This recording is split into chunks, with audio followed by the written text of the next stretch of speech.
انتخابات کروائیں, آپ طے کر لیں کہ جس کو ووٹ ملے گا وہی آئے گا. آپ سیاسی قیدیوں کو رہا کریں. محسن نقوی صاحب نے جو یہ بیان دیا ہے کہ وہ کہتے ہیں کہ یہ جو پورا سیاسی ارینجمنٹ ہے, یہ سسٹم ہے, وہ کام نہیں کر رہا. پہلے تو میں محسن نقوی صاحب کو یاد دلانا چاہتا ہوں کہ وہ اس سسٹم کے وزیر داخلہ ہیں. تو اس کا مطلب یہ ہے کہ سسٹم کے وزیر داخلہ نے اعتراف جرم کر لیا ہے کہ جن لوگوں کو ہم نے مسلط کیا ہے فارم 47 کی بنیاد پر, تو مسلط کرنے والے بھی اور مسلط ہونے والے بھی یہ دونوں ناکام ہو گئے. تو اس کا اعتراف جرم کرنا اچھی بات ہے. تو اس کا طریقہ کیا ہے کہ کسی ٹرک کی بتی کے پیچھے قوم کو لگا دیں یا اپنی اصلاح کریں, اور جو آئین میں چیز موجود ہے کہ جو جیت رہا ہے اس کو جیتنے دیں, جو ہار رہا ہے اس کو ہارنے دیں, اور آئین کی جو بھی فریم ورک ہے اس کے مطابق کام کریں. ہر کچھ دنوں کے بعد جب معاملہ پھنسنے لگتا ہے تو ایسی بات سامنے آتی ہے کہ جس سے آپس میں جو ہے وہ لوگ لڑنا شروع ہو جائیں, سندھی مہاجر تقسیم شروع ہو جائے, لسانی بنیادوں پر بات چیت شروع ہو جائے, اور اصل مسئلہ جو ہے وہ پیچھے چلا جائے. یہ انتظامی یونٹ کی بات, اس پر تو پہلے بہت بحثیں ہوتی رہی ہیں, اس پہ اتفاق بھی ہے قوم میں کہ انتظامی یونٹ کیا چیز ہوتے ہیں. لیکن مسئلہ یہ ہے کہ آپ کسی خاص موقع پر جب اس طرح کی چیز لسانی رنگ میں پیش کرتے ہیں تو اس کے نتیجے میں مسائل پیدا ہوتے ہیں. اب یہ کس سے بات کر رہے ہیں بھائی؟ میں نے تو پہلے بھی کہا تھا جس کو یہ کام کروانا ہے وہ ایک ٹیلی فون زرداری صاحب کو کریں, ایک نواز شریف صاحب شہباز شریف صاحب کو کریں, اور ایم کیو ایم کو تو فون کرنے کی بھی ضرورت نہیں ہے. گنتی 22-23 سے شروع ہوتی ہے جتنے ممبر ان کے ہوتے ہیں کسی بھی چیز میں, تو یہ کر لیں جو کرنا ہے ان کو. اس کا مطلب یہ ہوا کہ یہ تو کرنا کرانا تو پتہ نہیں کیا ہے, لیکن اصل میں یہ لوگوں کو تقسیم کرنے کا عمل ہے جس کو ظاہر ہے کہ, لیکن جو چیز بغیر کسی تنازع کے ہو سکتی ہے وہ کیوں نہیں ہو رہی؟ مثلا لوکل باڈیز کے انتخابات پنجاب میں 2015 سے نہیں ہوئے.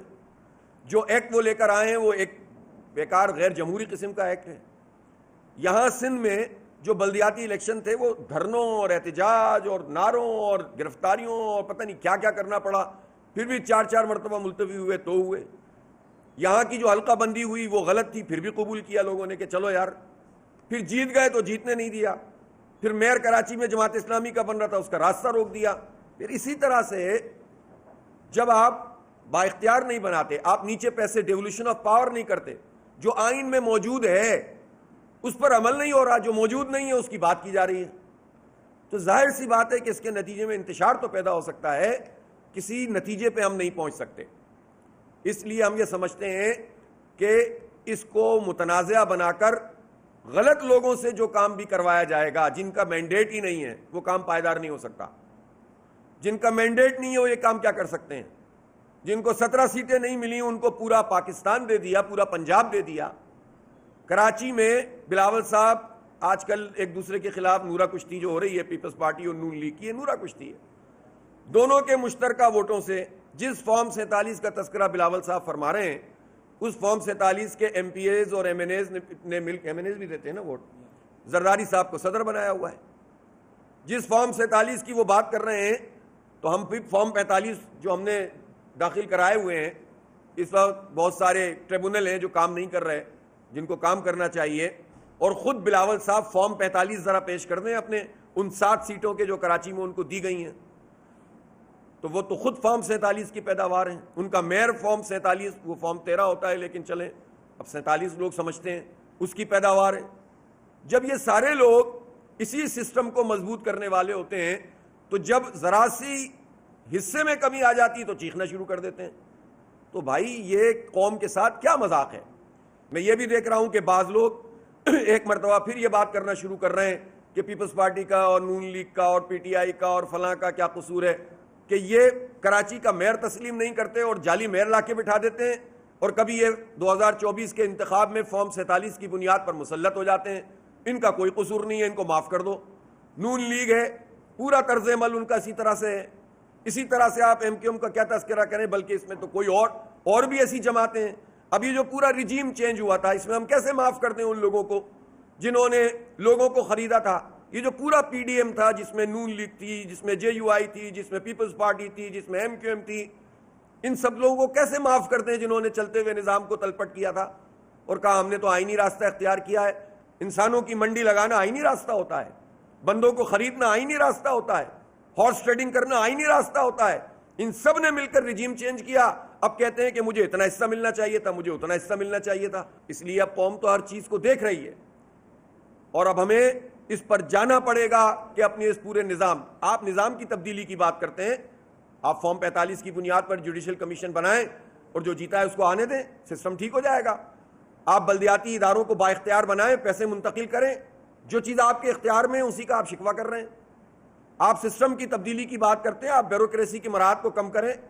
اسی طرح سیاست دان ہو, یہ پروٹوکولز ہیں, اتنی پولیس سب کے ساتھ لگی ہوئی ہوتی ہے, اتنے جو ہے وہ کرپشن کے دھندے سب جگہ چل رہے ہیں, اس سے دستبردار ہو نا, آپ خود ہی شکایت کر رہے ہیں. یعنی تو یہ طریقہ صحیح نہیں ہے. بہرحال اب اگر آپ کو احساس ہو گیا ہے تو پھر آپ ریفارمز کریں, آپ متناسب نمائندگی پر انتخابات کروائیں, آپ طے کر لیں کہ جس کو ووٹ ملے گا وہی آئے گا. آپ سیاسی قیدیوں کو رہا کریں, آپ پولیٹیکل وکٹمائزیشن نہ کریں, آپ ذات کی بنیاد کے اوپر قوم کی تقدیر کے فیصلے نہ کریں, مسئلہ حل ہو جائے گا. لہٰذا صرف باتیں کرنے سے مسئلہ حل نہیں ہوتا, یا ٹرک کی بتیوں کے پیچھے لگانے سے مسئلہ حل نہیں ہوتا. جو کرنا ہے اس کو پازیٹو طریقے سے کریں اور قوم کو اس دلدل سے نکالیں جس میں پوری پاکستانی قوم پھنس چکی ہے.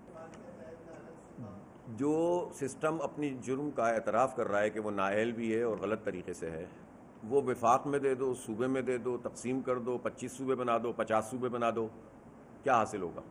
جو چلانے والے ہیں اگر وہی لوگ ہیں, ان کو فارم 47 پہ ہی مسلط کرنا ہے لوگوں کو, نااہل ترین لوگ ہی ہم پر مسلط ہیں, تو کوئی بھی ارینجمنٹ, چاہے اس پہ آپ اختلاف رائے ہو سکتا ہے نا, کوئی کہے گا صحیح ہے, کوئی کہے گا غلط ہے, اس اختلاف رائے کے باوجود چلانے والے بھی وہی ہوں, نظام بھی وہی ہو, عوام اسی طرح دب رہے ہوں, IMF کی حکمرانی اسی طرح سے ہو, تو پھر کوئی اچھا آئیڈیا بھی اگر ہوگا نا تو وہ بھی تباہ ہو جائے گا.